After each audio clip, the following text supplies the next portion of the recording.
Hello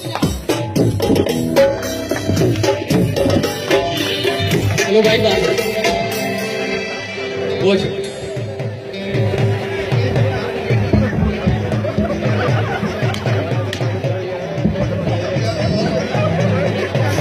मेरी इस तकरीर का मकसद किसी की नजरियात को मजरूह करना नहीं, बल्कि आपके चेहरों पे सिर्फ और सिर्फ मुस्कुराहट बखेरना है। वैसे मैं दाद देता हूं इस मैनेजमेंट की जिसने 4 लाख के फनूस लगा दिए और 150 की केबल नहीं बदलवाई। बिस्मिल्लाहिर्रहमानिर्रहीम। देखा जो लैला को तो नजर फिसल गई, दिल की धड़कनों की सिमत ही बदल गई। कहा मौलवी ने बेटा नफ्स को शाइस्ता से काबू कर, नफ्स तो काबू आ गया, शाइस्ता निकल गई। सदर जी वकार, मेरी तकरीर का मौजू है निकल गई। ये मौजू मैंने अपनी जिंदगी के कई वाकयात की बिना पर रखा। जैसे कि मैंने एक मुर्गी खरीदी, घर लाकर पिंजरे में डाली, वो पीछे से निकल गई। मैंने फिर मुर्गी पकड़ी, फिर उसको पिंजरे में डाला, वो फिर पीछे से निकल गई। मुझे गुस्सा चढ़ा, मैंने गर्दन से पकड़ा, काटा, पकाया और खा लिया, वो फिर निकल गई। सदर जी वकार, आइए हम कुछ लोगों की बात करते हैं। एक कैफियत जो इंसान को सड़क की तरह कहीं भी ले जाती है, ठरक। जनाबे सदर, इसमें कुछ लोगों का गिरोह मिलकर ऐसी नाजेबा हरकत करता है कि हमारा दिल करता है इनके सरों में गोलियां रसीद कर दी जाए। जैसा कि किसी लड़के की अटेंडेंस शॉर्ट हो और वो उस गिरोह के पास चला जाए तो उसकी अटेंडेंस मजीद शॉर्ट कर दी जाती है, और वहीं अगर कोई लड़की चली जाए तो अगले सेमेस्टर की भी अटेंडेंस पूरी कर दी जाती है। आम दुनिया में ऐसे लोगों को ठरकी और यूनिवर्सिटी ऑफ लाहौर में एडमिन के नाम से बुलाया जाता है।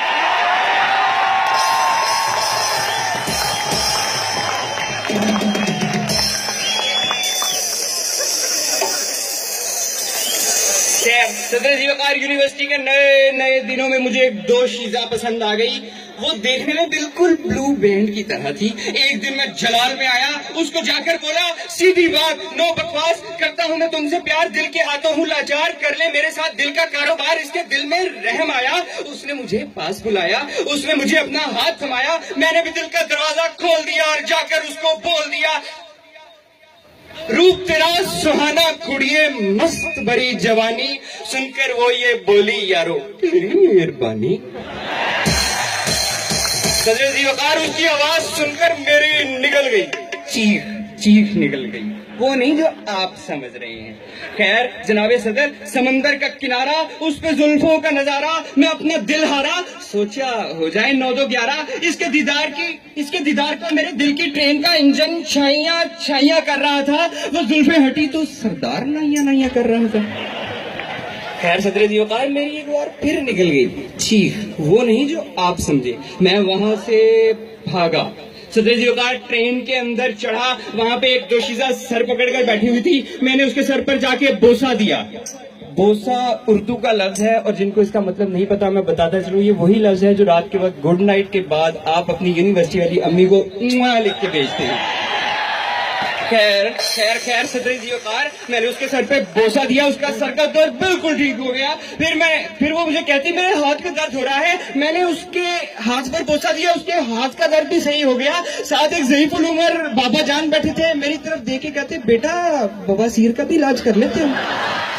सदर जी वकार, मेरी इस बार निकल गई और वो ही निकली जो आप तब से समझ रहे थे।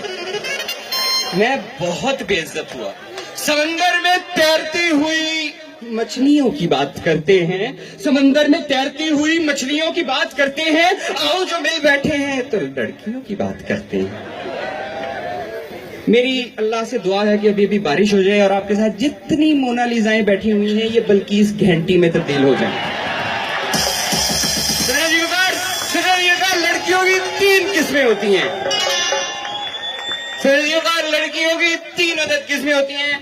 जब ये मुझे पहले पता था, एक आम लड़कियां, एक खूबसूरत लड़कियां, एक यूनिवर्सिटी की लड़कियां।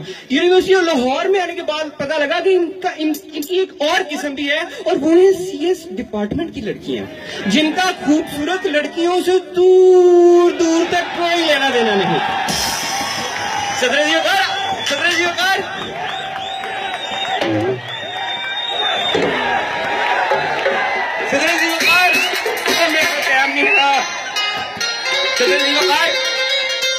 सदर वकार, ये मेरी तकरीर है, म्यूजिकल इंस्ट्रूमेंट नहीं सर, प्लीज। सदर जी वकार, आपको पता है लड़कियों की उम्र इतनी ज्यादा क्यों होती है? एक दिन फरिश्ता इनको देखने आता है, अगले दिन इन्होंने मेकअप भी इतना किया होता है, ये फिर बच जाती है मौत से। खैर सदर जी वकार, यूनिवर्सिटी में आकर उर्दू और इंग्लिश ऐसे बोलती है जैसे इन्होंने इजाद की हुई हो।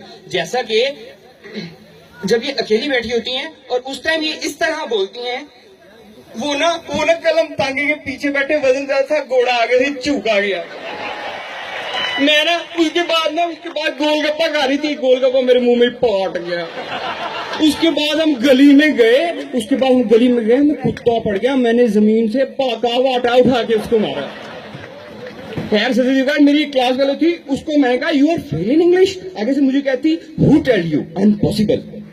खैर फिर मैंने सोचा जो करता है अल्लाह करता है, और अल्लाह जो करता है वो बेहतर ही करता है।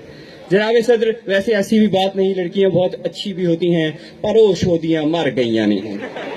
सदर जी वकार, मेरे एक दोस्त असलम टवाना साहब, सदर जी वकार, मेरे एक दोस्त असलम टवाना साहब, जिनका वजन 150 किलोग्राम था और उनकी रंगत ऐसी थी कि अगर वो अंधेरे में मुस्कुराना छोड़ दे तो नजर आना बंद हो जाते थे।